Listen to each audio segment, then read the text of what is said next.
Week 7, we've arrived. This is it, the final week of our journey through discovering the power within ourselves. It's been an incredible time. 7 is the number of completion. Did you know that? In Jewish numerology, that's what it is, the number of divinity. And so I think it's perfect that after all of these weeks, we have this time, this 7th session, to go really deeper into this experience of now demonstrating what it is that we've learned, having it be manifested and outpictured in our lives. This is called the Great Demonstration. That's the theme for week 7. So, what I'd love to do in your check-in is just share one thing that you've learned so far in this journey that you would just like to anchor it, mark it, and this is something that I'm taking with me.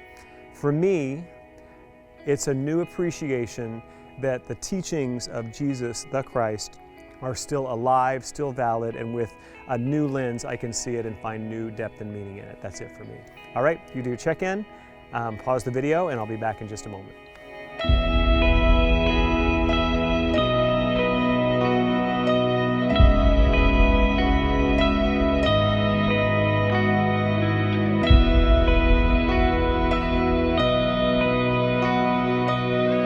The Great Demonstration. Demonstration is a word that the early metaphysicians used a lot, sort of interchangeable with manifestation. What it means is truth must demonstrate. If you really know the spiritual truth of your being, then it will show up. It will outpicture. It will be evidenced. You will see it happen. We've been in this journey of discovery really through the teachings and through the life of Jesus, and that's what Eric Butterworth is showing us, that this power that was in Jesus is also within us. And so I was a little surprised, I hadn't read the book in many years, that what he describes as the Great Demonstration is actually the Easter story, the resurrection, which it's not quite where I thought it was going. And so I really had to, as I was preparing the material for this lesson, I really had to think about that, and I've really come to see what that is that it's whether or not we believe in the physical bodily resurrection of Jesus, it's really not about that. It's about the spiritual idea that who and what we are cannot be destroyed, but can only change form as all energy. So this is what Eric Butterworth writes. This is the keynote of the Great Demonstration of Easter. You are divine. No matter what you have thought of yourself, no matter what you have done in your life or with it, no matter how limited your experience has seemed to be, you are divine. And a little bit later in the chapter, he writes this: you must wake up. You must realize the depth of your divine potential. And so how do we do that? Well, just to recap what we've learned so far, we've talked about getting back into prayer and understanding that prayer as a practice of directing our thought away from our limitation and towards the truth of our completion. We've talked about the power of our choice, that in each moment we have the power to choose to come from our wholeness or to come from our brokenness. We've talked about forgiveness and healing. All of these ideas they're just different ways of pointing to the same thing. And what we're pointing to is that you're it. You're enough. You're the one we're waiting for. We're waiting for you to reveal yourself as you truly are. There's a teaching story by the great Sufi poet Rumi. It goes something like this. It's as if we were sent here from a far-off kingdom with but one task. And if we accomplish this task, all else that we do or do not do will not matter. And if we do not accomplish this one task, all else that we do or do not do will not matter. And this task is simply the discovery and delivery of the authentic self. That is discovering the power within you. You see, we kind of lure you in our New Thought churches that you can manifest houses and the 3 Ps. We often talk about princes, parking places, and what's the third one? Palaces, yeah. It's not about manifesting the stuff. It's about you being you. Now, if you've come from an idea of scarcity thinking and an idea that you're somehow inadequate or broken, you will certainly have manifested those lacks and those limitations in your material universe, and you will need to get some stuff. And make no mistake, if you need to use spiritual principles to demonstrate the wealth you need to pay the rent, then we can use it for that. There is nothing at all wrong with that. But that's just the outer fringes of what's possible when we begin to truly discover the power of our authentic nature. We begin to see that there is something that we're supposed to be bringing. And it doesn't have to be on a grand, worldwide, everybody see it on TV scale. It may not be that. It may be you being there for that granddaughter who needs you.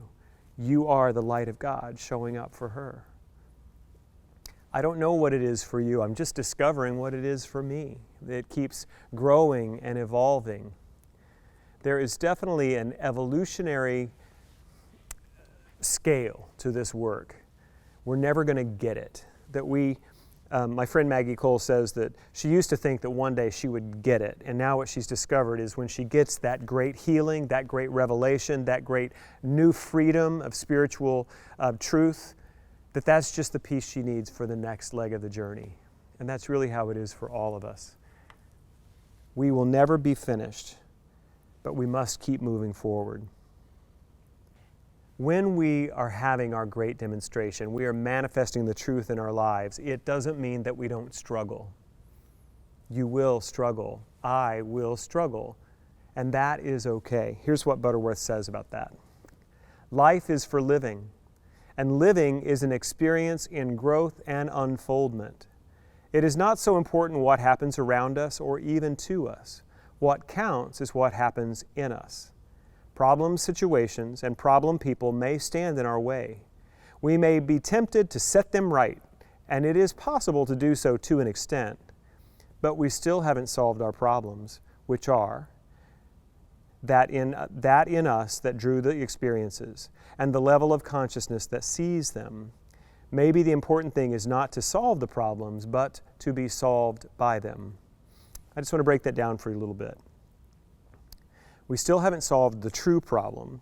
The problem is the level of consciousness which drew this into our experience, and the level of our consciousness which sees it, which recognizes this is where I'm at. These are the people I'm attracting. This is where I am. So the problem isn't the problem. The problem is our thinking about the problem, and our thinking that created the problem. And I love when he says this, the important thing is not to solve problems, but to be solved by them. Don Beck is one of the creators of Spiral Dynamics, which is a lens of understanding the evolution of human consciousness through very measurable stages. He says that the problems at this current stage are the architects of the solutions that take us to the next stage, which then become the problems of that stage.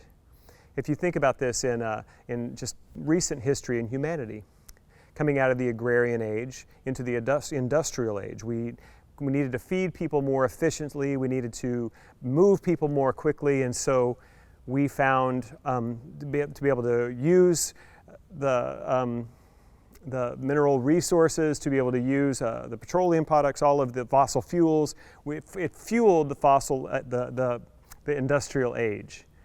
And so it sped up everything and polluted the heck out of everything. The solution created the problem. And then that problem is even now creating our new solution, that we have to care for the earth better. We have to, and we have already cleaned up so much of the pollution, but if you look at, the plastics in the oceans, there's so much. We have so many problems, people, and that's okay. That's calling us into our evolution. And it's never going to take us backward. It's always forward. We always become more, not less. And we become more of who we truly are, and we let go of some of the peripheral things. We let go of some of the old ideas. The great demonstration, the great way to conclude this 7-week series is for you to wake up, to realize who you are and who you could be, and to be willing to step into it, to offer your gift in service to humanity, in service to your family, in service to your church, in service to yourself, in service to us all. There's so much that needs doing, and we all need to do it. You are called to be a part of the solution. I bless you on this amazing journey. We're not quite done yet. Go do your discussion, and we'll be back in just a few moments.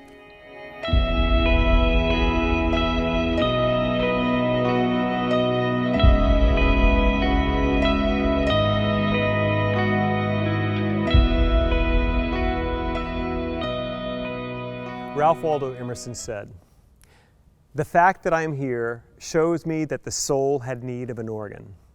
Shall I not assume the post?" We're all needed to be that opening for God's light to come through into our world. I had a really tough time in a particular relationship, a really close friend, but we went through a really tough time, and I was struggling, and I was at a loss for how to make it better. And after a particularly hard, bruising day of conflict and struggle, I sat at my piano and just cried, and this is the song that came through. And that's what I'll leave with you as you are moving into prayer as we complete this series, that there is a particular flavor of the light of God that can only come through you if you're willing to let it shine.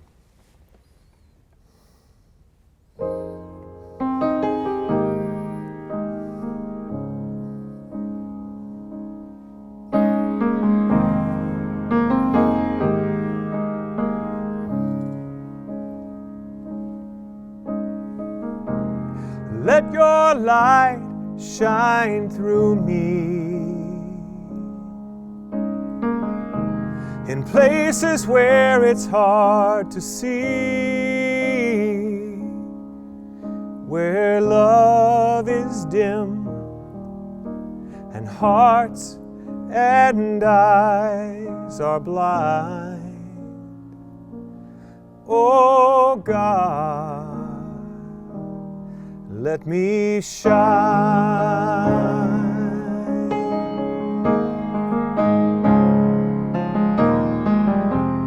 Let your light shine through me in places where it's hard to see, where love is dim and hearts and eyes are blind. Oh God, let me shine.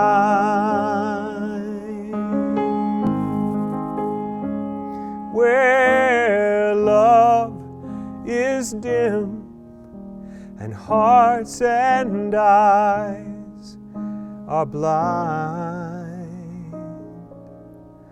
Oh God, let me shine.